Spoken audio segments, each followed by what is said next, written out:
इधर मंत्री झावर सिंह खर्रा आज एक दिवसीय दौरे पर सीकर में रहे और मंत्री खर्रा ने सीकर शहर के सबसे पुराने श्री कल्याण राजकीय उच्च माध्यमिक विद्यालय में भामाशाह डॉक्टर वीके जैन द्वारा नवनिर्मित 12 खेल मैदान का उद्घाटन किया और खेल मैदान में उद्घाटन के दौरान पैरा ओलंपिक में स्वर्ण पदक विजेता देवेंद्र झाझड़िया और धोद विधायक गोवर्धन वर्मा, पूर्व सांसद सुमेधानंद सरस्वती, पूर्व विधायक रतन जलाधारी सहित कई भाजपा नेता और जिला स्तरीय अधिकारी इसमें मौजूद रहे। यूडीएच मंत्री झावर सिंह खर्रा ने मीडिया से रूबरू होते हुए कहा कि भामाशाह डॉक्टर वीके जैन के द्वारा सीकर के सबसे पुराने श्री कल्याण राजकीय उच्च माध्यमिक विद्यालय की खेल मैदान में खेल संबंधी मैदानों का नव निर्माण करवाया गया है, जिसका आज लोकार्पण किया गया। उन्होंने कहा कि सीकर जिले का यह विद्यालय आजादी के पहले के विद्यालयों में से एक विद्यालय है और शुरुआत से ही श्री कल्याण राजकीय उच्च माध्यमिक विद्यालय बास्केटबॉल के रास्ते अंतर्राष्ट्रीय खिलाड़ी तैयार करने में अपने महत्वपूर्ण भूमिका निभाता आ रहा है। और इसी तरह एक समय था जब हमारा रिंगस का राजकीय उच्च माध्यमिक विद्यालय हॉकी के खिलाड़ी तैयार करता था। इसके बाद बावड़ी का राजकीय उच्च माध्यमिक विद्यालय इस दिशा में आगे बढ़ा। हालांकि बीच में कुछ शिथिलता थी, लेकिन पिछले 8 से 10 साल से भारत के प्रधानमंत्री नरेंद्र मोदी जी ने जब से खेलेगा भारत आगे बढ़ेगा भारत के नारे के साथ राष्ट्र के किशोर और युवाओं से खेलों के प्रति जागरूक रहने की अपील की और इसके अलावा जितने भी अंतर्राष्ट्रीय प्रतियोगिताएं होती हैं, चाहे वे ओलंपिक खेलों का आयोजन हो, चाहे वे राष्ट्रीय खेलों का आयोजन हो, चाहे गेम्स के आयोजन हो, हमारे भारत के खिलाड़ियों को प्रतियोगिता में भाग लेने के लिए जाते समय एयरपोर्ट पर विदा करना और प्रतियोगिता समापन के बाद जो टीम में जो खिलाड़ी जीत कर आता है उसका सम्मान करना, जिनको किसी वजह से विजयश्री नहीं मिल पाती हो उनके हौसला अफजाई करने का काम किया है। और जब से प्रधानमंत्री नरेंद्र मोदी ने ये सब शुरू किया है, तब से देश के किशोर और युवाओं सहित खिलाड़ियों में एक विशेष उत्साह का संचार हुआ है और उसी का परिणाम है कि मुझे अच्छी तरह से याद है कि जब हम आज से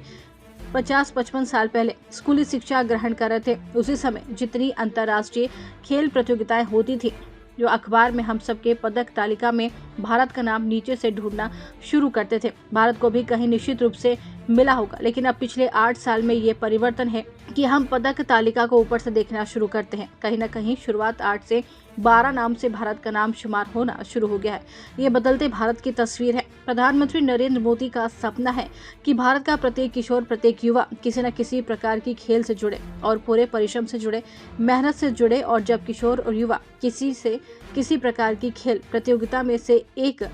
कसरत से, मेहनत से जुड़ता है, तो एक सर्वमान्य वैज्ञानिक तथ्य है कि किशोर और खिलाड़ियों में सामान्य खान पान से शरीर के संचालन के लिए जितना ऊर्जा की आवश्यकता होती है,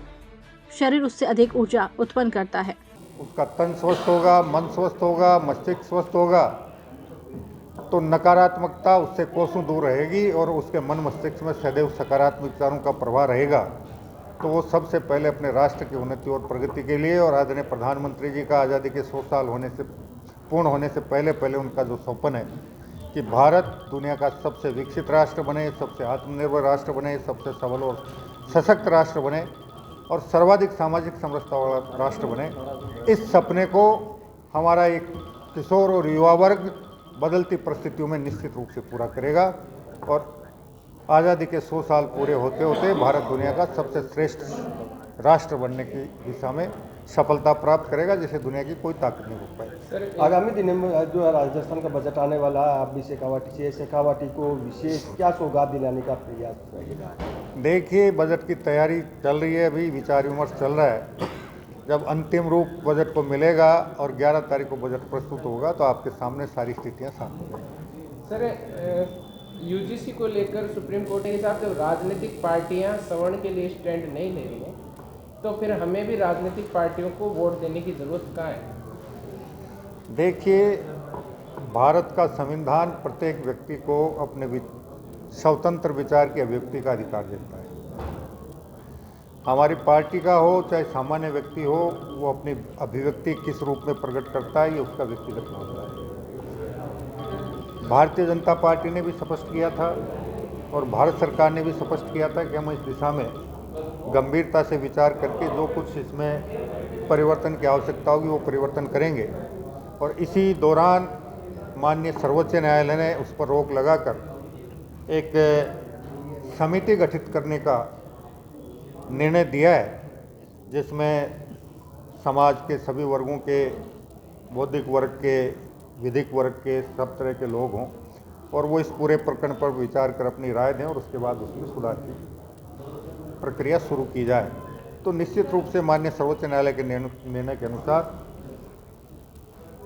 भारत सरकार इस दिशा में सकारात्मक कदम उठाएगी और आने वाले समय में जितनी भ्रांतियां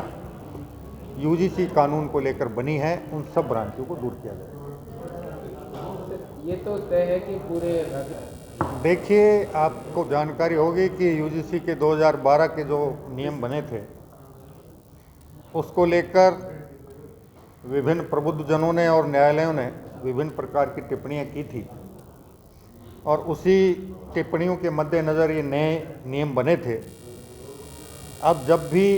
कोई नए नियम बनते हैं, अगर उसमें कोई कमी खामी रहती है तो जनता की भावनाओं के अनुसार समय समय पर उन पर संशोधन होता रहता है। जब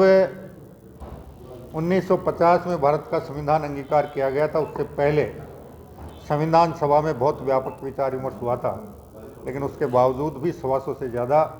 संशोधन भारत के संविधान में हो चुके हैं। तो कोई भी नियम बनता है, कोई भी कानून बनता है, उसमें अगर कहीं आम जनता के मन में ये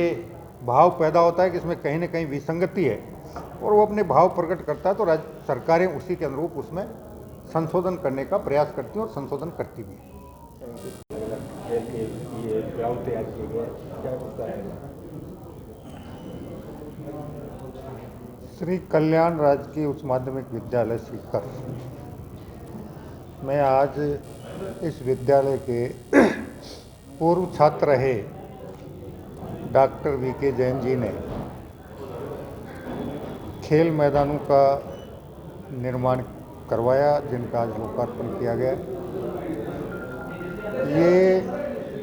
विद्यालय सीकर जिले के आज़ादी से पहले के विद्यालयों में से एक विद्यालय है और शुरुआत से ही श्री कल्याण राजकीय उच्च माध्यमिक विद्यालय बास्केटबॉल के राष्ट्रीय और अंतर्राष्ट्रीय खिलाड़ी तैयार करने में अपनी महत्वपूर्ण भूमिका निभाता रहा है। इसी तरह से एक समय था जब हमारा रिंगस का राजकीय उच्च माध्यमिक विद्यालय हॉकी के खिलाड़ी तैयार करता था। उसके बाद बावड़ी का राजकीय उच्च माध्यमिक विद्यालय इस दिशा में आगे बढ़ा। बीच में कुछ शिथिलता आई थी, लेकिन पिछले 8-10 साल से भारत के प्रधानमंत्री आदरणीय नरेंद्र मोदी जी ने जब से खेलेगा भारत आगे बढ़ेगा भारत के नारे के साथ राष्ट्र के किशोर और युवाओं से खेलों के प्रति जागरूक रहने की अपील की और इसके अलावा जितने भी अंतर्राष्ट्रीय प्रतियोगिताएं होती हैं, चाहे वो ओलंपिक खेलों का आयोजन हो, चाहे राष्ट्रकुल खेलों का आयोजन हो, चाहे एशियन गेम्स के आयोजन हो, हमारे भारत के खिलाड़ियों को प्रतियोगिता में भाग लेने के लिए जाते समय एयरपोर्ट पर विदा करना और प्रतियोगिता समापन के बाद जो टीमें जो खिलाड़ी जीत कर आएँ उनका सम्मान करना और जिनको किसी वजह से विजयश्री नहीं मिल पाती हो उनकी हौसला अफजाई करना, जब से आदरणीय प्रधानमंत्री जी ने शुरू किया है तब से देश के किशोर और युवाओं में, खिलाड़ियों में एक विशेष उत्साह का संचार हुआ है। और उसका परिणाम यह है कि मुझे अच्छी तरह से याद है जब हम आज से 50-55 साल पहले स्कूली शिक्षा ग्रहण कर रहे थे, उस समय जितनी अंतर्राष्ट्रीय खेल प्रतियोगिताएं होती थी, अखबार में हम उसकी पदक तालिका में भारत का नाम नीचे से ढूंढना शुरू करते थे कि भारत को भी कहीं न कहीं कोई न कोई पदक निश्चित रूप से मिला होगा। पिछले 8-10 साल में ये परिवर्तन आया है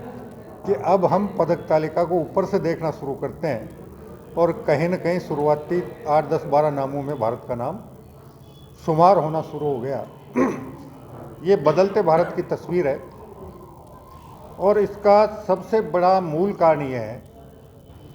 कि आदरणीय प्रधानमंत्री जी का सौपन ही है कि भारत का प्रत्येक किशोर, प्रत्येक युवा किसी न किसी प्रकार की खेल से जुड़े, कसरत से जुड़े, परिश्रम से जुड़े, मेहनत से जुड़े। और जब किशोर और युवा किसी न किसी प्रकार की खेल प्रतियोगिता से, कसरत से, मेहनत से जुड़ता है तो एक सर्वमान्य वैज्ञानिक तथ्य है कि किशोर और युवावस्था में सामान्य खान पान से उसका शरीर के संचालन के लिए जितनी ऊर्जा की आवश्यकता होती है, शरीर उससे अधिक ऊर्जा उत्पन्न कर देता है। और उस अतिरिक्त ऊर्जा को अगर कसरत के माध्यम से, खेल कूद के माध्यम से, मेहनत के माध्यम से समन नहीं किया जाए और सकारात्मक ऊर्जा में परिवर्तन नहीं किया जाए तो वो अतिरिक्त ऊर्जा नकारात्मक ऊर्जा में परिवर्तित होकर उस व्यक्ति के मन मस्तिष्क को दूषित करती है।